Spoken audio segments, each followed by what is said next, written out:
Hello, everyone, and welcome. Today I am here with Dr. Catherine Badgley, a paleontologist from America, who's going to come and talk to us about some really interesting stuff that she's been studying. So why don't we start off with, can you tell us a little bit about yourself, and then we can get into your PowerPoint that you have. Sure. Well, thank you so much for having me. I'm delighted to be here, and I want to just give a word of enthusiasm and support for your society, because when I was a graduate student, I started a seminar series with other graduate students, and it was a wonderful experience to be able to create something that was for our own purposes. And so I really support what you're doing. And so thanks so much again for having me. I'm a paleontologist who studies the history of mammals, and I try to integrate this study with the study of modern mammals as well. In particular, I'm interested in the factors that regulate species diversity. And of course, that changes greatly over space today and also over time in the past. And so those are the main questions that I focus on. And I have a background in geology as an undergraduate, and then actually a master's degree in wildlife ecology, because I'm very interested in the implications for conservation. And I also then have a PhD in biology. And for those of you interested in going on in academia, whether it's in archaeology or in paleontology, I strongly encourage you to have some background in both areas, because they both give what I would say essential and foundational information for the study of these fields.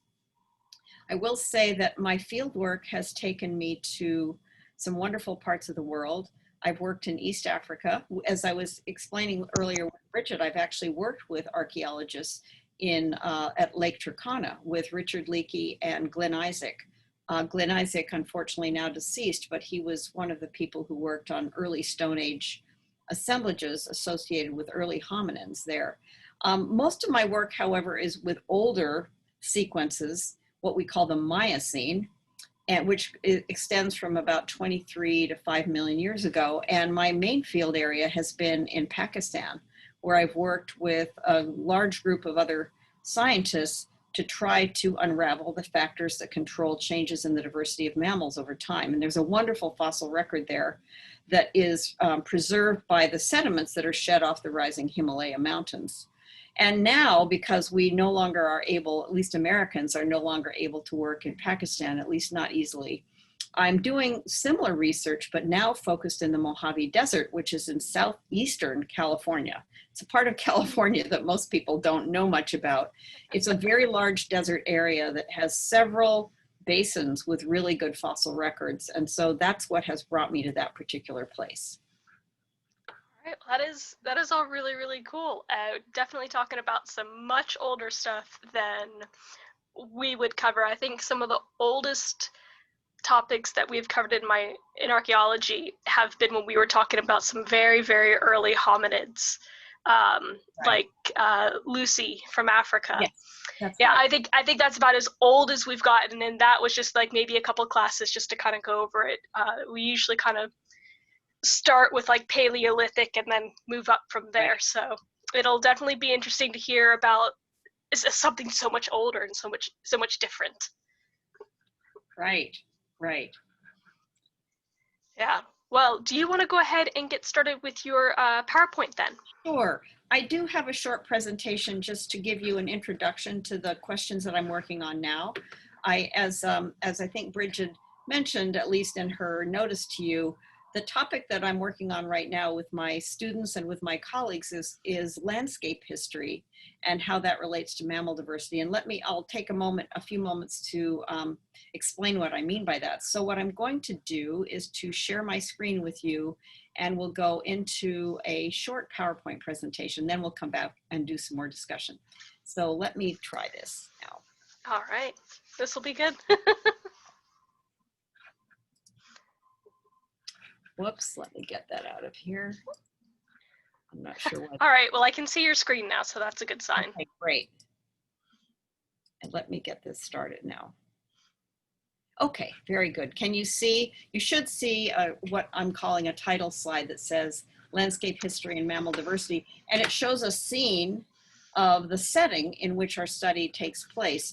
And this setting here is a scene from the area of North America called the Basin and Range, which lies between the Rocky Mountains and the Sierra Nevada. And I'll show you a map of this area shortly.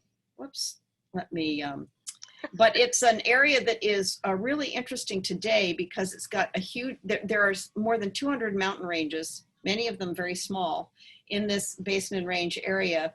And this area represents, only came into existence in the last 20 million years. Now that of course seems like a long time to you, but geologically that's quite young. And it has very high mammal diversity today. And yet, it's an unusual set of environments. At low elevations, there's desert everywhere. And at higher elevations, one gets forests of various kinds, and then ultimately snow-covered peaks, and then finally an alpine region at the top. So there are many different environments here, but they're mostly in terms of elevation. So let me say a little bit about how landscapes are relevant to biodiversity. And what I mean by landscape is topography and climate at spatial scales of tens to thousands of kilometers. Now, this spatial scale is especially relevant to mammals because this is the scale at which species ranges occur, for mammals at least. It's also the scale at which we get very strong environmental gradients. By that I mean changes in the substrate, in the elevation, in climate, and also in vegetation. And these landscapes then present barriers or corridors for dispersal of mammals individuals, and therefore they either inhibit or they allow animal geographic ranges to expand or to contract or to remain static because they can't move. And these change strikingly over time. Now, these properties of the landscape form through tectonic processes. Tectonic refers to mountain building processes, climatic processes, and erosional processes. So these are these processes in Earth history which have been acting since the Earth was formed, and they have been changing the landscape constantly over the entire history of the Earth. And typically, these processes occur on timescales of thousands to millions of years. And so we need to be thinking what aspects of mammal diversity also change on those timescales. And in fact, we know from the study of mammals that these properties of the landscape can change dramatically over the timescales of ecological and evolutionary processes that are highly relevant to mammals. So I hope this gives you a sense of what properties of landscape I'm interested in and that we're able to study. Now, with that in mind, let me show you a map of the terrestrial parts of the world. These are the continents. I'm sure the geography here looks, familiar. And what I'm showing you is what we call a heat map. And I say heat map simply because the warm colors represent here higher numbers of mammal species living in the per area.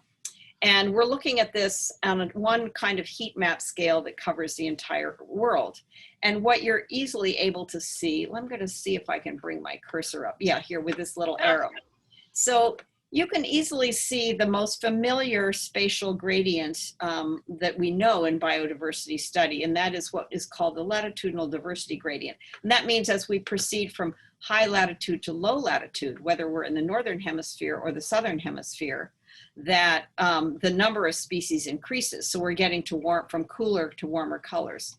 But the other gradient that's very striking, particularly once one starts looking at mountain ranges, is that on every continent, we find that the highest number of species occurs in areas of topographic complexity. So although it's very subtle in North America, you'll see that the warmer colors are over here in Western North America where we have a lot of mountain ranges. And I'll show you a map of this area that enables us to see this pattern.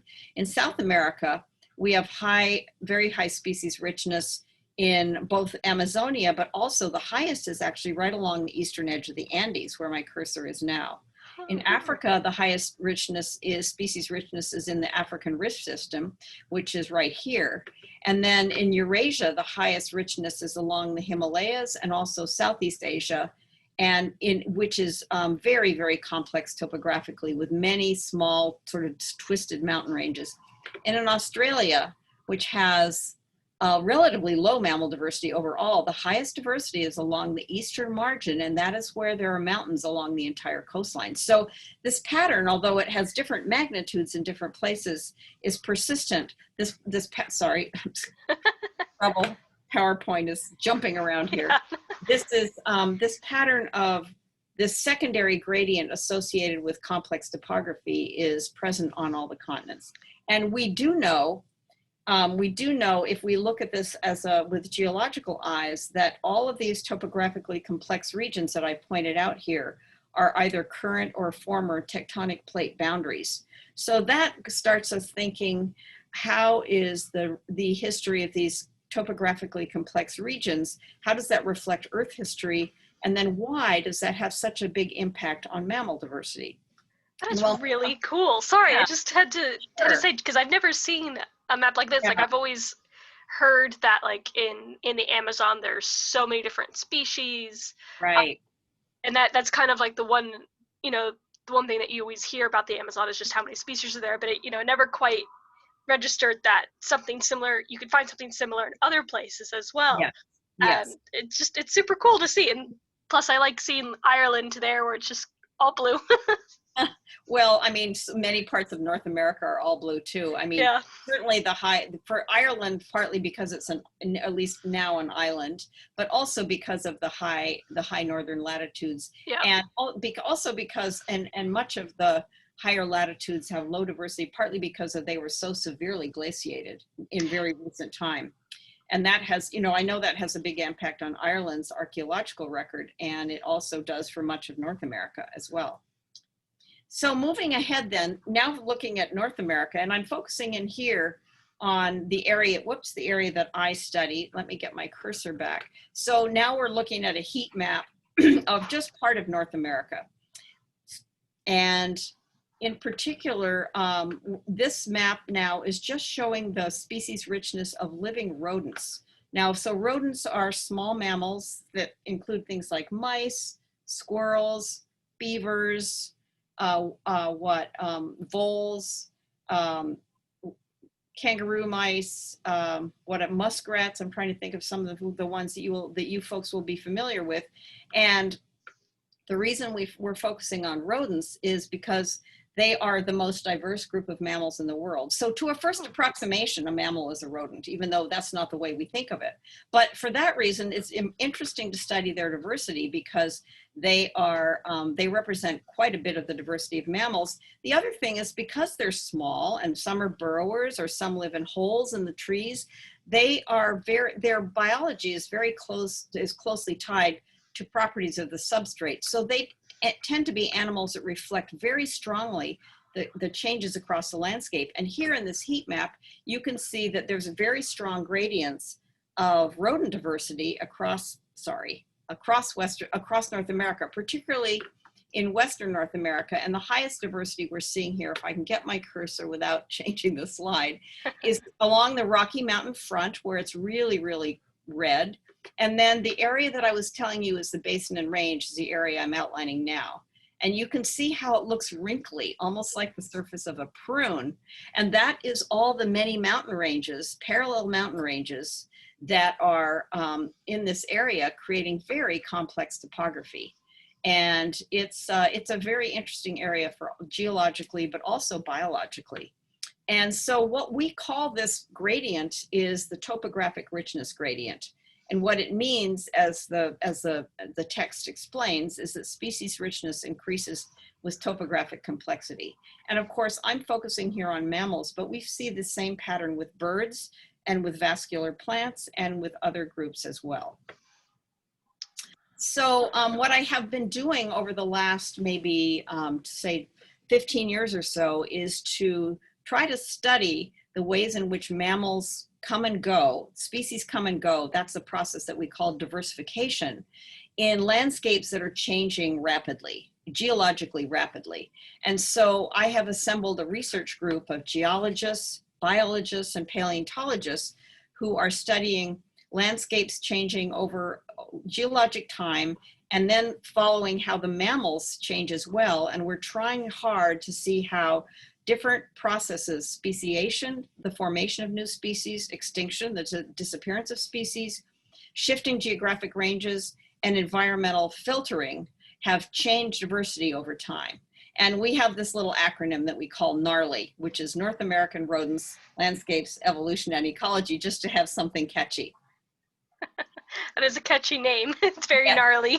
Very gnarly, right. Okay, so I want to just review with you briefly the different processes we're trying to evaluate. So we're looking at ecological processes, which have to do with how many species can live together. That's what we refer to as species packing, along environmental gradients that vary with topography. So on the left here, we're seeing the desert landscape in the Basin and Range. That, as you can see, a lot of bare ground, very dry. These are Joshua trees, a kind of giant yucca that's unique to this area.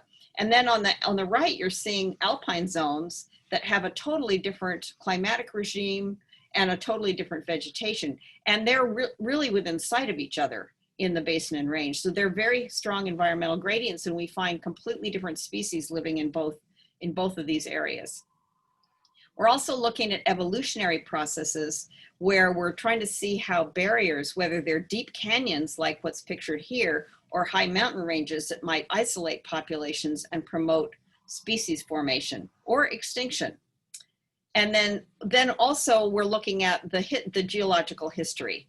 And this little diagram on the lower left is showing the way the Basin and Range formed. It's essentially the whole area is being stretched and pulled apart by tectonic forces and by plates moving apart in this area. And what that has done is taken what was once a high mountain range and stretched it and pulled it apart into many small mountain ranges and created these huge expanses of low elevation habitat.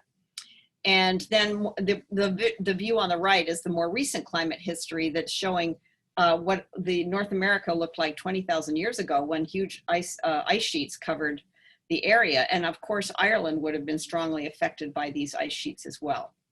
Yeah, definitely. I think we Yeah, had ice sheets covering pretty much all of Ireland. I think down to about County Clare is about where the wow. ice sheet stopped. Wow. Yeah, Wow. That's right up.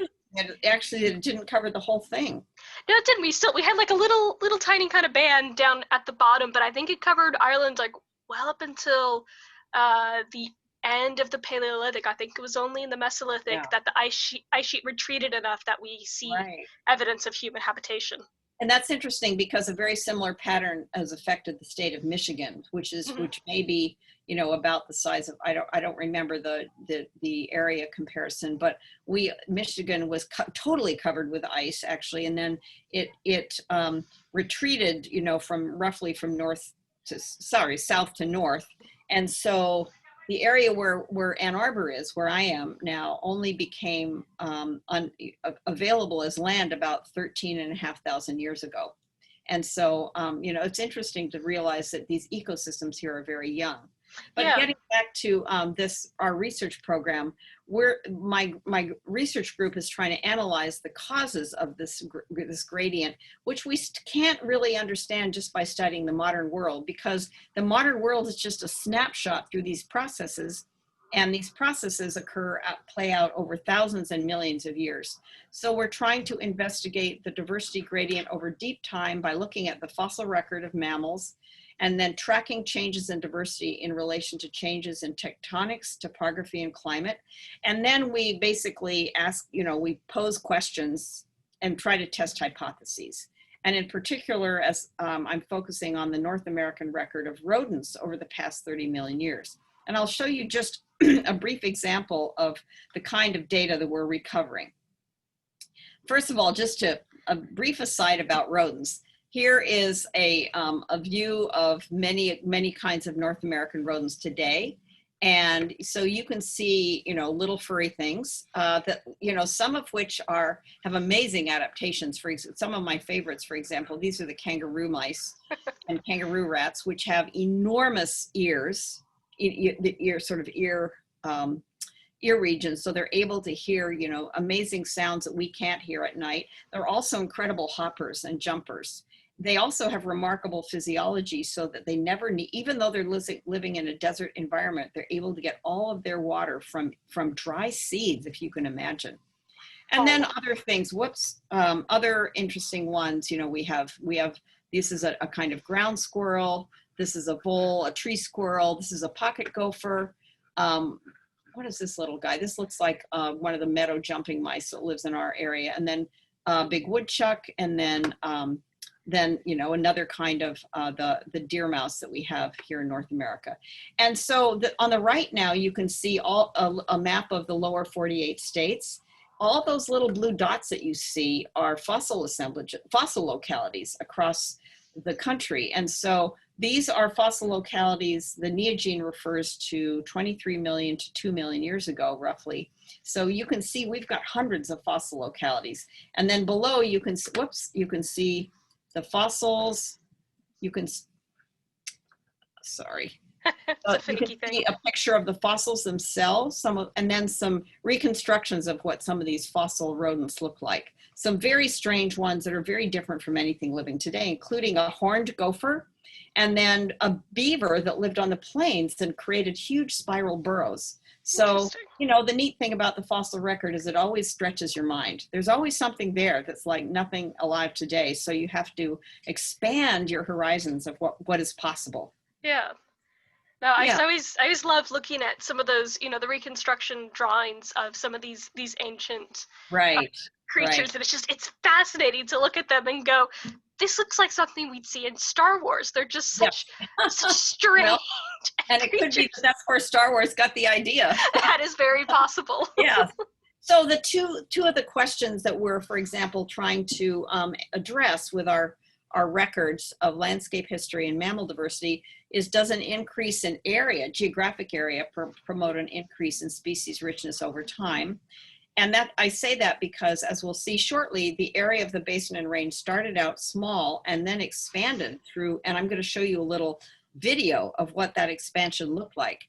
And then also how do changes in the magnitude of topographic barriers affect the immigration of new species into the Basin and Range.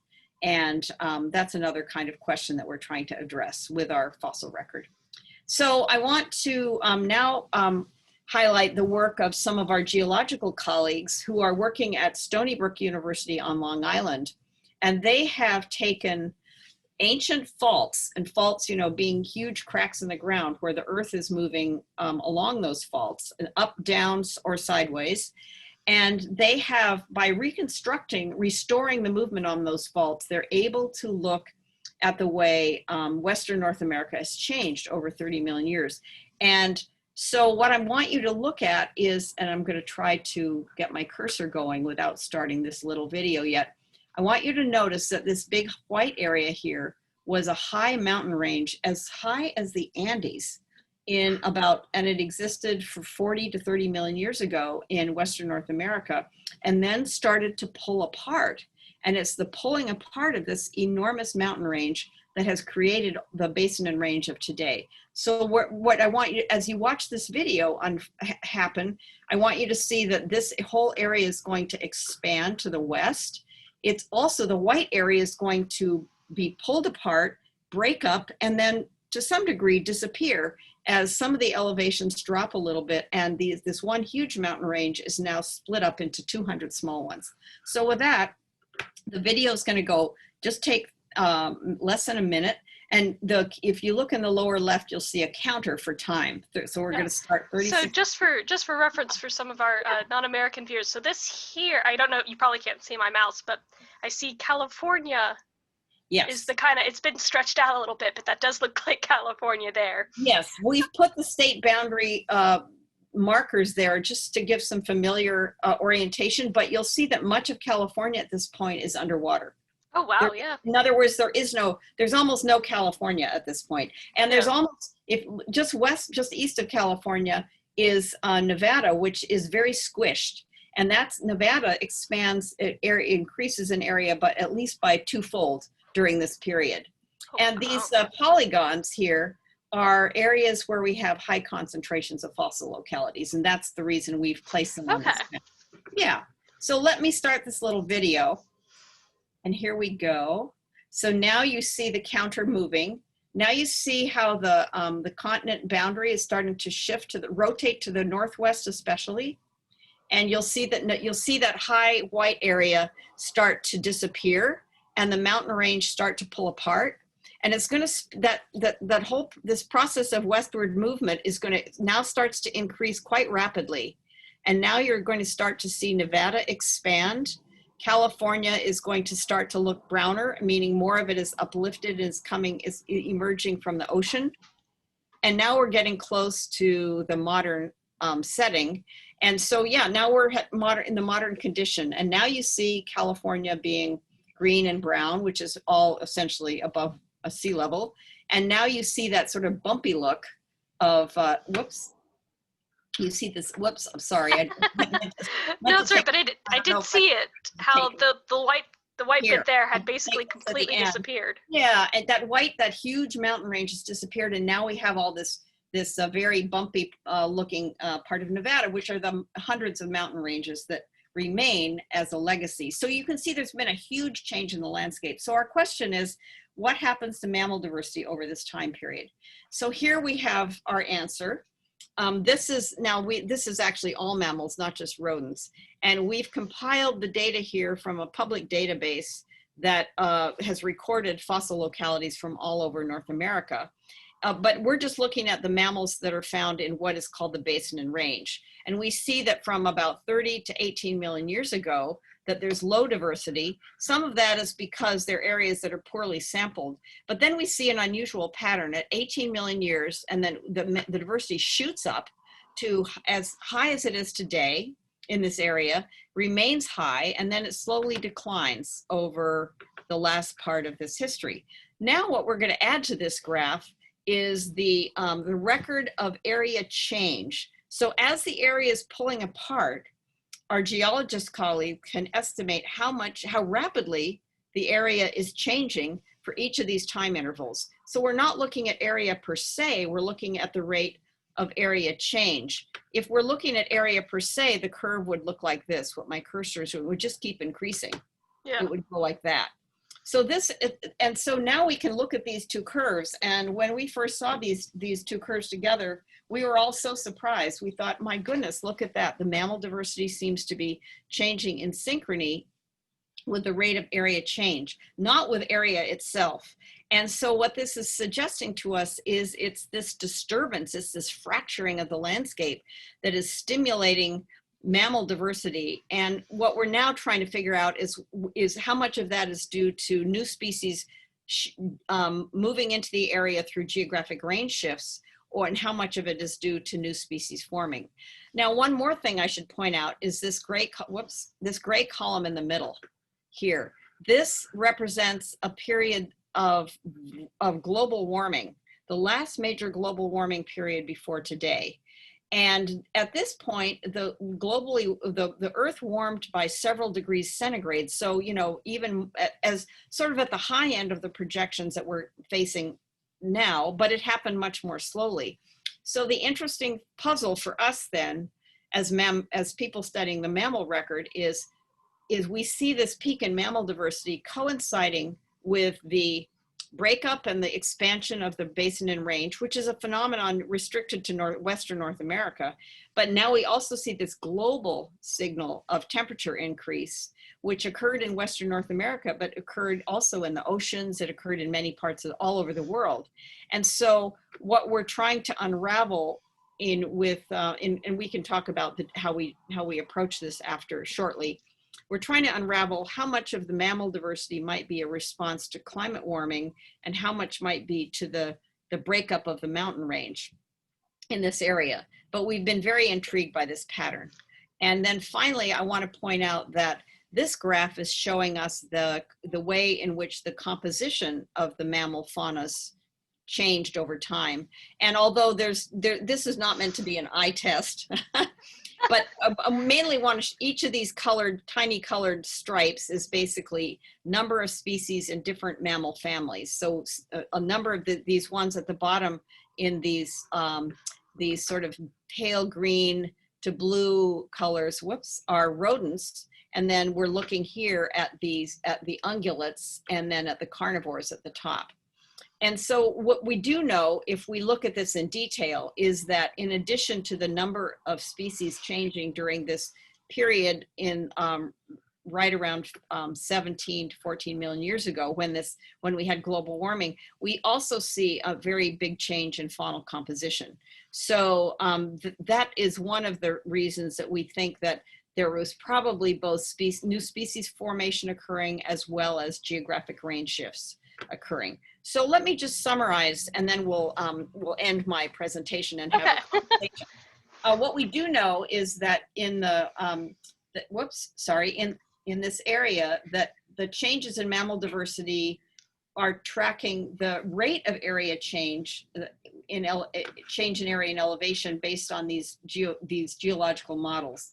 We do know that this what we call this middle Miocene peak in mammal and rodent diversity corresponds to an interval of very rapid area expansion, an increase in low elevation habitats, very high relief, topographic relief, and global warming. So our challenge then is to try to figure out how those different factors might have impacted mammal diversity.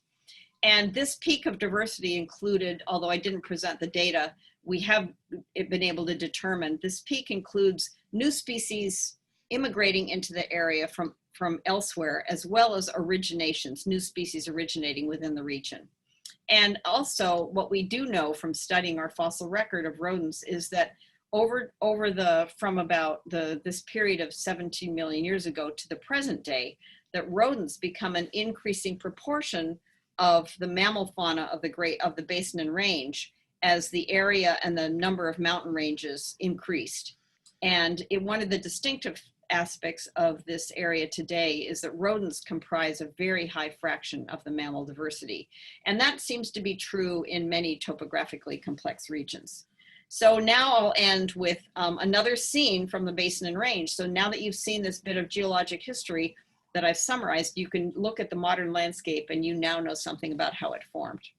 And thank you so much. Yeah. That is absolutely, I feel like I need to applaud. Because that was absolutely fascinating. Right. So my mom's family is actually from San Francisco area in Colorado. So I've kind of been to the California area, and we've driven up and down, and we've actually driven across the states.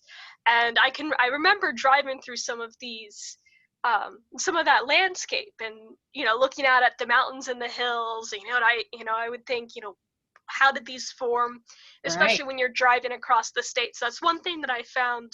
A lot of Europeans, unless they've been to America, they don't quite, it's kind of hard to fathom is just how vast and different all these different areas, and how you can just drive across the lower 48 states and just go through so many different environments. Yes. And one of the nice things about having a geology background is you're never bored driving across the country because there's always something to think about. I bet. Oh, I bet. And it's just, it's interesting to kind of hear about this in such a vast and varying area, especially if we compare it to what a lot of our members will be familiar with is Ireland.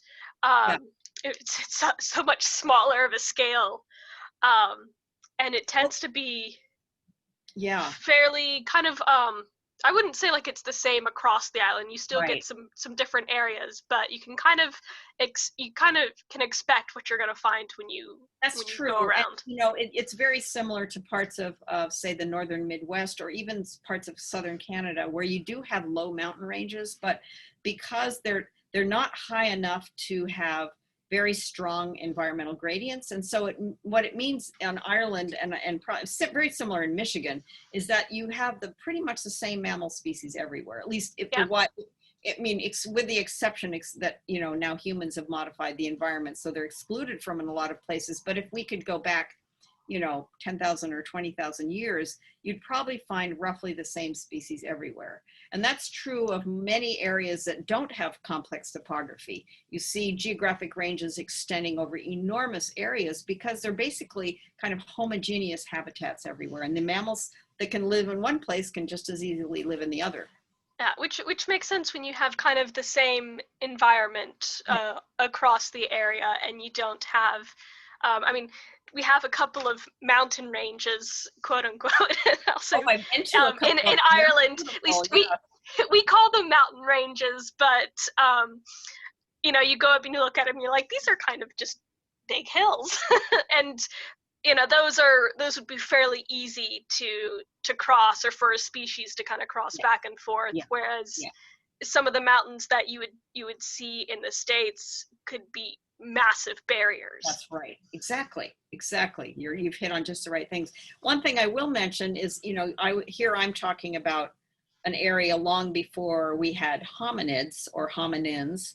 But what's interesting is that the East African Rift System, where at least much of the human fossil record is located, has very similar properties. I mean, it's an area that has been expanding through the movement of tectonic plates over the time period of human evolution. So there are a number of folks working there on the sort of the history of the human fossil record who are also have very similar questions to the ones that I'm working on in Western North America for the very same reasons.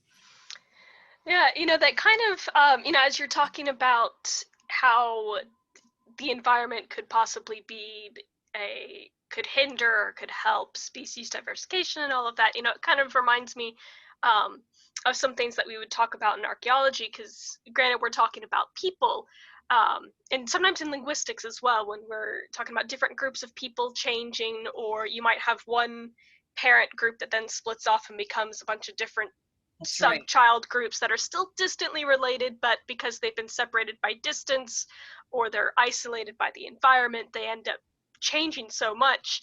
And it's not something I had initially thought would apply to animals or to mammals, really. But now that, you know, you're talking about it and I'm thinking about it, I'm like, well, of course, why wouldn't it? It could. Well, you know, it's interesting you say that, because if you look at human cultures, and both whether you're looking at them genetically or just in terms of cultural habits, and I think linguistic diversity goes along with this, you see very high diversity of both in topographically complex regions. I mean, if I think of the area in the foothills of the Himalayas where I was doing field work in Pakistan and nearby Afghanistan, you know, there are many, many different languages there. And some, you know, you can go over a mountain range that's, you know, so physically you haven't gone very far in map distance, but you can be in a completely different world culturally.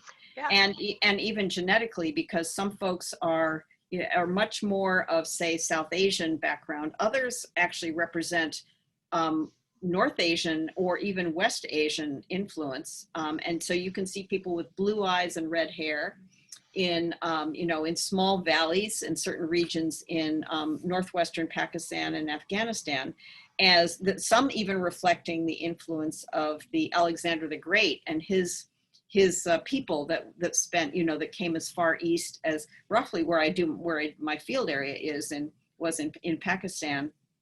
And their legacy is not only in the statues and the monuments that were created there, but also in some of the cultural expression of the people. So I think those same influences are working on human cultures as well. Yeah, so it's interesting just to see kind of the same thing reflected in mammal diversity, and something that's been playing out over millions of years. And it's interesting just to see how all of this is connected, and these parallels that are happening between animals and humans and cultures and languages and all of that. So it's really, really cool to see. Great. Good. Well, I'm glad you enjoyed that. Yeah. Can you think of any particular questions that your club would be interested in that I may not have covered adequately? Well, I guess I just, so like I said, I just have kind of some general questions that I just Sure. kind of jotted down after seeing like what you've been working on. It's just kind of a way to give me something to kind of latch onto. Um, but I guess one thing that I think might interest our members um, is just the fact that, so in America they have so many different species, and in Ireland we have a lot fewer. Again, as we were talking about, Ireland is much smaller and it's not nearly as complex in terms of environments. But we've also seen quite a few species go extinct over the past thousands of years. Yes. Um, Now, what are all kind of the factors that go into species extinction? Oh, great question. And very important question now because we're seeing very high rates of extinction across the world.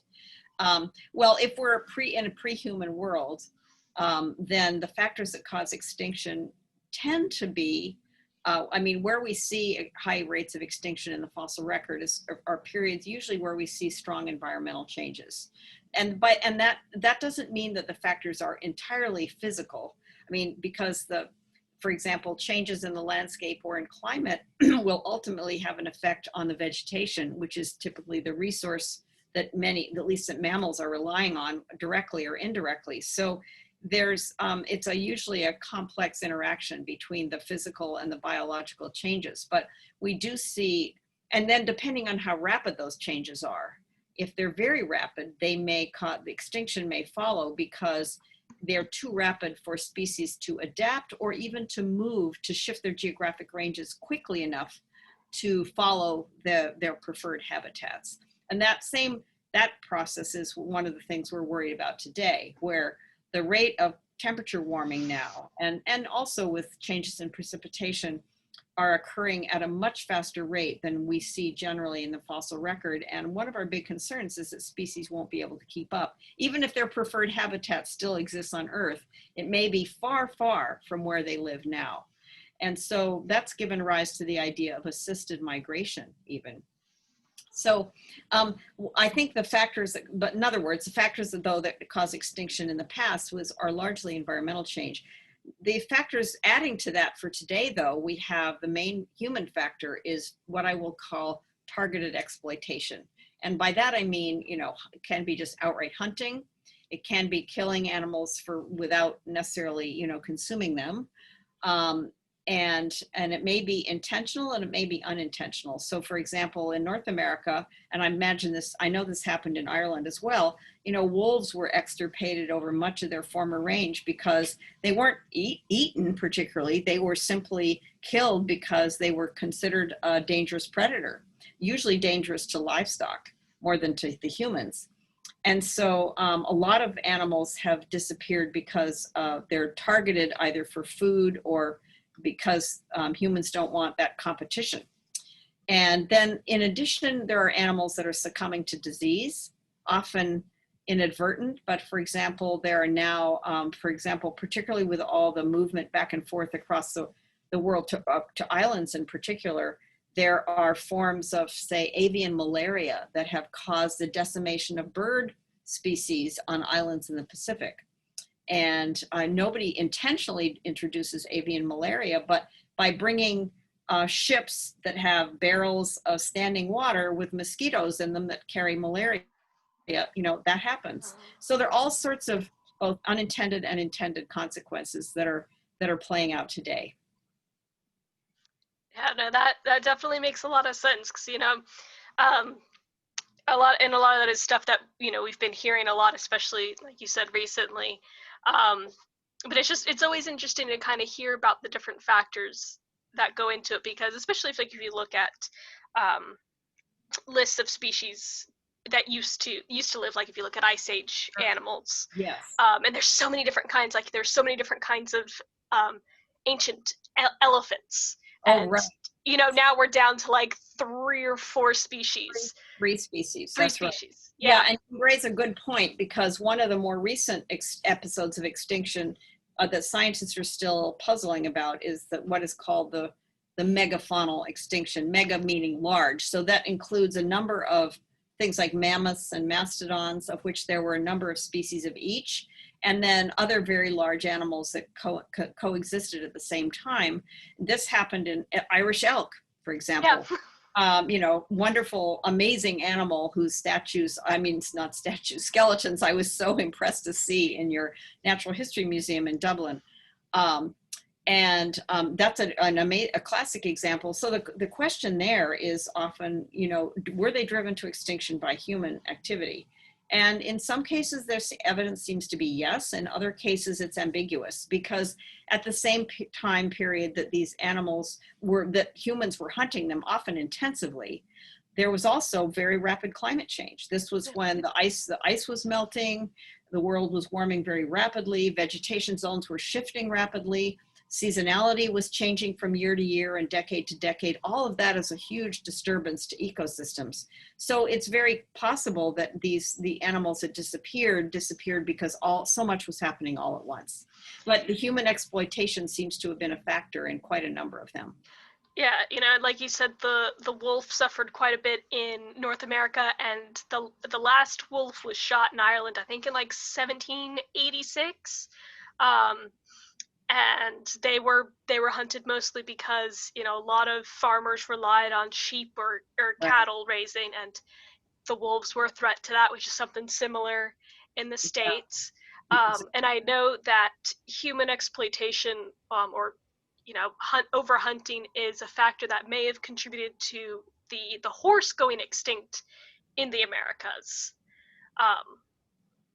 Versus, at least that's I'm talking like I know what I'm talking about, but that's one of the reasons that I've heard for at least that particular species. Whereas why the Americas don't have horses until the Spanish brought them back, but Right. Europe did. Yes. Yeah. I mean, a lot, what one has to look for, and now one starts getting into the same aspects of assemblages that archaeologists are looking at. One has to look at the evidence of how the animals occur in the fossil assemblage, what the breakage patterns are like, what the damage patterns are like on the bones, and then try to identify any aspects of the skeleton that show unique influence by humans, of something that could not plausibly be caused by any other process. And so that's the kind of, now we're getting right into your domain. And that's something that I've actually done quite a bit of work on that kind of documentation, but for much older fossil assemblages, not really working with archaeological materials. Yeah, it's kind of, I can see how it could be frustrating trying to get to the bottom of this, and there's so many different factors that go into it, but it is also interesting just to kind of try to imagine what was going on at the time, and it kind of makes you feel a bit bad for some of these species where they just had no chance. If you had the environment changing, humans coming in and just hunting you, and your food is disappearing, and then you go, no wonder why they went extinct. Well, and you're pretty much describing what's happening now. I mean, Yeah. One thing that the fossil record shows us is that species come and go on a kind of a very slow and staggered manner. So, every million years or so, a few species appear, a few species disappear, and overall the diversity stays roughly constant. However, we do know that there have been a few episodes where many species disappeared in a short interval of geologic time, and that's what we call mass extinctions. And the pattern we're seeing now is very much like a mass extinction. So for me, that's very sobering. I became a scientist because I was interested in biodiversity, and it's been a big challenge to grapple with the fact that humans are having such an impact on the planet today that we're essentially causing another mass extinction. So I think one of the important aspects of looking at the past and studying any aspect of nature is trying to make more people aware of the value of nature, our tremendous dependence on nature for every aspect of our existence, including our mental well-being. And then realizing that if we don't change our ways, we're basically undermining our own future existence. So that's a message that I try to weave into many of my classes and many of my papers. Yeah, it's something that we definitely need to take seriously, because it is a major threat, and we are going to be in some deep trouble if we don't get a handle on it. So what would be the effects of a mass extinction on our modern world? Because, like, you know, we've seen mass extinctions happen in the past, like the dinosaurs is kind of the big big one everybody knows about. But, you know, if we were to see a major mass extinction today, you know, what would happen? What we're seeing already is the loss of what we call the top carnivores, the top predators in many ecosystems. This is causing a big change in ecosystem processes, some of which may be to our advantage, some of which are definitely not to our advantage. And so what we're seeing is, and what that leads to is a loss of the ecological processes that support human well-being, including primary productivity, whether it's in farmland or in non-farm ecosystems. We're seeing a loss of predator control of pests. So we're seeing, for example, more diseases, whether they're microbial or insect-borne diseases. We're seeing those slowly increase and spread across the planet, partly because we're losing our pest control agents, whether in the form of birds or bats or other vertebrates, or even other insects themselves. We're seeing the combination of species that haven't been together in the past. And sometimes we find some species in a new environment is able to take advantage of that very rapidly. And so we see that's when you have what's called an invasive species, which can take over. So for example, in the Great Lakes region, we're getting these little mussels that come from the Black Sea. They arrived in ballast water on big ships that came into the Great Lakes. And they have pretty much displaced all the local mussels.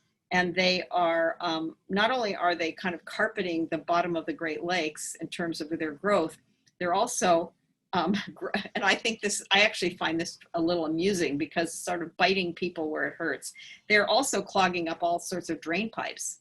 And so they're causing a huge amount of difficulty to cities in their drainage networks, but they're also having huge impacts on the Great Lakes ecosystem. So those are just a few of the examples. Now, we can't fully anticipate what will happen as a result of all these extinctions. We do know, however, that it will take thousands, if not millions of years for recovery to the levels of diversity that we started with, 10,000 or 20,000 years ago. So it will be a major impact that will last on Earth, perhaps, as long as our species lasts or longer. Wow, that is definitely some sobering thoughts. Sobering thought. Yeah, but again, something that needs to be taken seriously, needs to be right. made aware. Right. Yeah, because I've heard of some examples of kind of what you're saying, like in Yellowstone, before they tried reintroducing the wolves, they had issues with like the deer being overpopulated and just eating everything to the ground.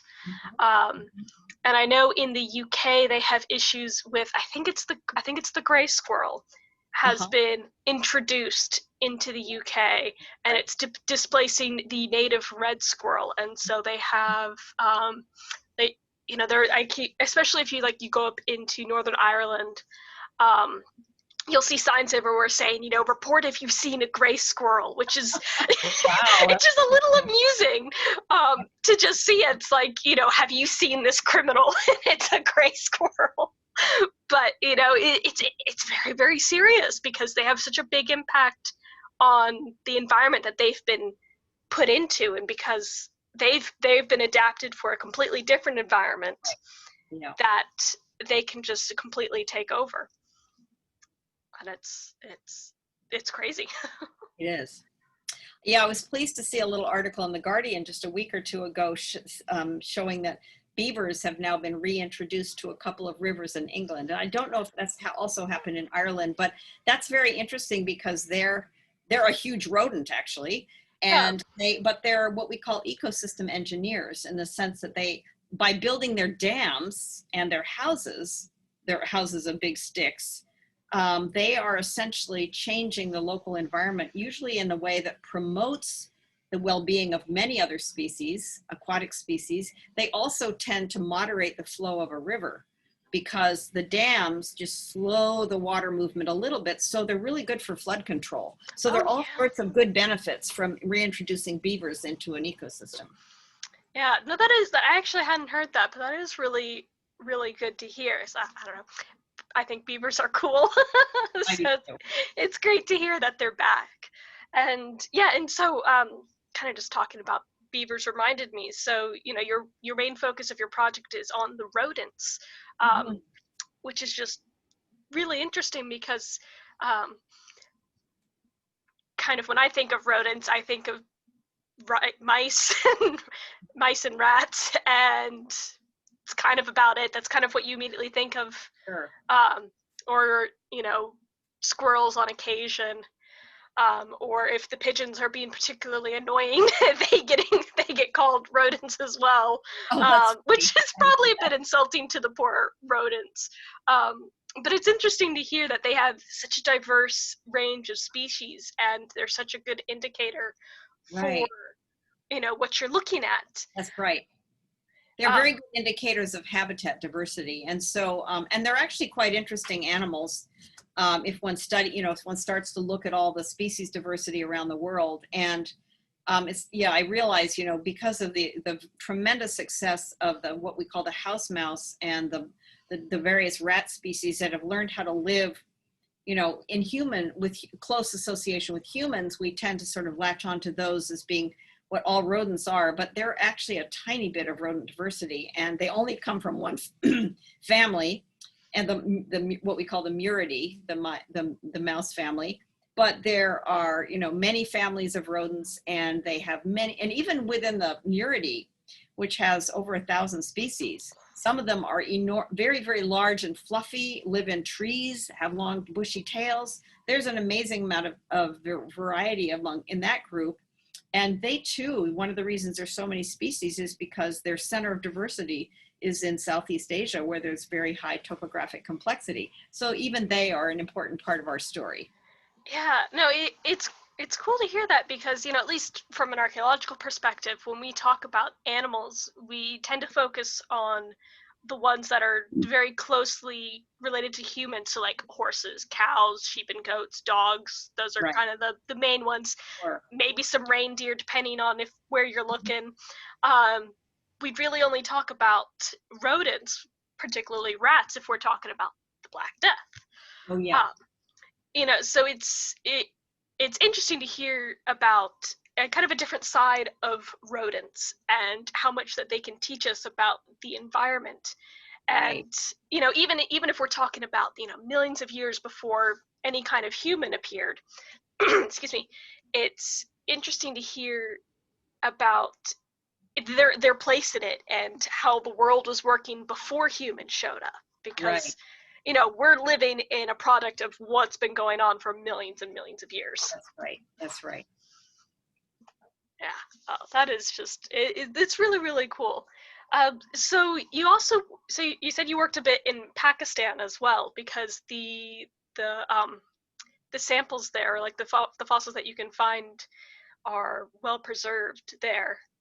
And you mentioned it had something to do with where it was located in relation to the Himalayas. Right. That's right. Yes, because of the Himalayas are such an enormous mountain range, both in height and in extent, as they erode, the sediments that are shed off from the mountains end up in the low areas at the foot of the mountains, and because of the collision of the what we call the Indian tectonic plate with the Asian tectonic plate, right in that same area, there's a continual geological depression that forms right at that junction. And that is a place where these sediments have accumulated for now millions of years. So we have maybe 5,000 meters of sediments. So, if you can imagine, that's a very big pile. And now, since they've been accumulating since roughly over 20 million years, now because of continued movement of these tectonic plates, some of those sediments have now been uplifted out of that trough and are now exposed at the surface for us to study. And so we're able to study these millions of years of sediments, and there are lots of fossils preserved in them. And so it's an absolutely fantastic place to work. And I worked there with a number of other colleagues who had many different interests, including some in the human fossil record that came along later, but also it turns out we have some very interesting hominoid primates from that record, including a species of ape called Shiva-pithecus that is thought to be closely related to the orangutan. So, and then of course, as a paleoecologist, I was very interested in the whole sweep of mammal diversity and how it changed over time as those environments changed over time with through this history. Oh, that is so cool. I love hearing about you being able to find these well-preserved fossils. I think particularly because it's so hard to find organic remains here in Ireland. It takes some very specific situations for anything organic to remain, because our soil is just so acidic. It just kind of destroys anything that's not stone. Like we found a couple of bog bodies in the various bogs, which are super cool to go and see if you go up to the National Museum of Archaeology in Dublin. And I've seen them, yes. Yeah. I made a special trip to see them, and I was very impressed at how well preserved they were. Oh, it's fantastic because you can see details like their nails and the hair, and I always make sure I go up and I see them anytime I'm in Dublin. But that's very rare to get, and it's just because they had been deposited in a bog, and that condition managed to preserve them. But anywhere else, it's very, very difficult. So we have to kind of use a lot of conjecture just to kind of get an idea of anything that was going on relating to humans or animals. So it's always great to hear when you have a nice, well-preserved array of fossils that you can look at. It makes me just a little bit jealous to hear about, but that must have been fascinating to see. It was. Well, fortunately, there's still a lot of fossils to be found everywhere. So even in Ireland, I would imagine. Yeah, I imagine there's still a few bogs to explore. I think so. Unfortunately, we generally find the bog bodies when someone goes in with a peat cutting machine, and that's how they get dug up. And that, interesting that you say that, because that's how some of the mammoths and mastodons in Michigan have been discovered. They're also in low spots, and it's usually when farmers are, going in there with some kind of earth moving equipment, either to lay what we call a drain tile or something like that, and then they suddenly find bone or tusk, and then they stop and think, oh my goodness, am I ever going to get my job done? But fortunately, many of them also call our museum, and then my colleague who studies them, the mammoths and mastodons, will go out and take a look. Well, that's good to hear. I know that's kind of the same reaction a lot of construction companies have, both in Ireland and the UK, whenever they're going in to go build something, and they dig a little hole, and suddenly there's a skeleton there, and they're like, now we got to call the archaeologists. Right. Those pesky archaeologists, right? It's kind of the sentiment that we get. Oh gosh. So actually, another question I kind of had about, kind of what affects biodiversity and extinction, or the formation of species, is the advent of agriculture. So I know we talked a little bit about how some extinction of species could possibly due, at least in part, to humans overhunting them. But what about, how does agriculture affect that? Although that may not necessarily affect mammals per se, aside from the fact that their environment or their home is getting destroyed to be cleared, that I'd say have some effect on plant diversity as well. Well, you've actually raised a really important question, and it's interesting because it's one that I became very interested in about 20 years ago. So I have a sideline of research about agriculture and its impact on, and the reason I got interested in it is because of its impact on biodiversity. Now, in the really early agriculture of human agriculture, say 10,000 years ago or so, those are clearing relatively small areas. The main thing we're seeing there is the effect of the early farmers on the domestication of species. And that's a really fascinating process. So it's clearly a co-evolutionary relationship. And I say co because it's not just the farmers choosing which plant or animal individuals are going to breed and grow and prosper. It's also that those plants and animals are having an impact on the humans themselves, either in their digestive systems or their life histories or where they're living or how they're organizing themselves. So it's a very two-way interaction. What's happening today is really fascinating, and it brings us back to the topic of mass extinction.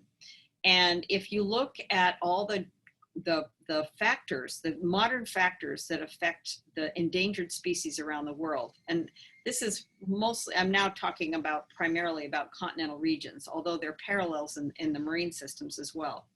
The main factor is always habitat loss. And the main reason for habitat loss is usually agriculture. So, if you sort of step back and look at the big picture, our agricultural system today is the main factor behind the mass extinction that's underway.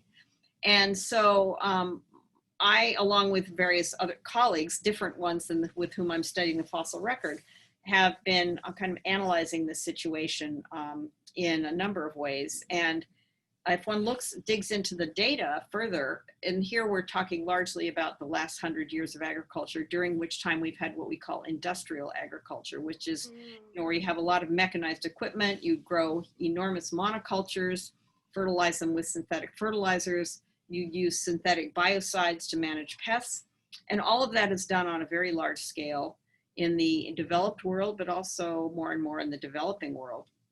That's having an enormous impact, as you pointed out, on the plants that were once native in the region, and of course all the animals that live with them. So for example, in the Amazon region, almost all that deforestation is done on the basis of now either growing monocultures or raising cattle. And even the monocultures themselves are largely growing food for livestock. So if you look at the details of our agricultural system today, what we're seeing is a pretty stark reality that most people don't want to know.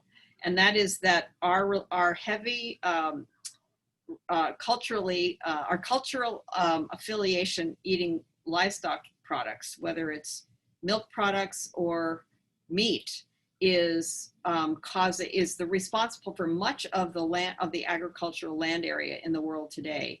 And that is, again, behind the mass extinction.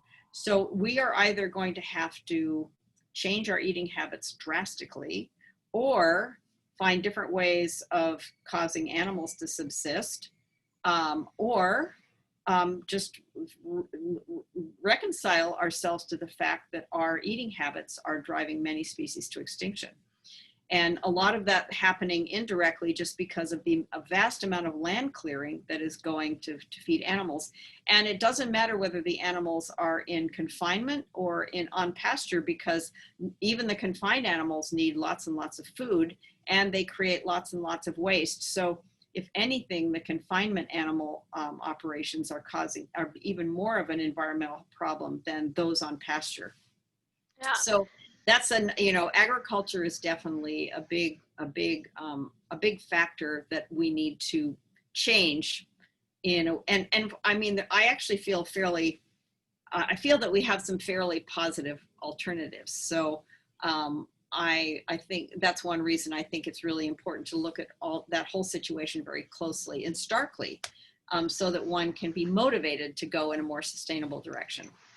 Yeah, well, again, it's an interesting kind of aspect to think about, and again, it kind of goes back to just how interconnected everything is. Yes. A lot more than people kind of tend to think.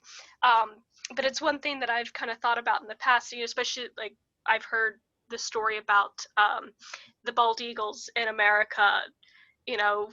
Had some trouble for a while because there was a pesticide that was infecting them, or there's all sorts of insects that get harmed because of pesticides that harm the actual pest as well as the beneficial insects. Yeah. And then of course the deforestation that is happening in the Amazon, which is just absolutely tragic. Right. Not that anything else is not tragic, but it's just kind of one thing on top of another. And then actually more recently, which I just heard about the other day, was the the derecho, whatever. I cannot seem to get that word correctly, so I've never heard of it before. Oh, the Sorry? derecho. Yeah, Yeah, the the derecho. derecho. I hadn't heard that word applied to these big winds. Is that what you're talking Yeah, about? yeah, that had happened in Yeah, Iowa, I think. right. It Yes. was, and it destroyed like over 40% of their corn and soybean Right. crops. And That's there was a couple articles that I was reading how that was going to affect so much, not only just people eating straight like corn on the cob, but also animal food, including like dog food as well as right. livestock food, anything that has high fructose corn Well, syrup. yeah, and actually almost none of that is corn on the cob. It's not none of it. Almost none of it is directly edible in that way by humans because it's not sweet corn; it's feed corn.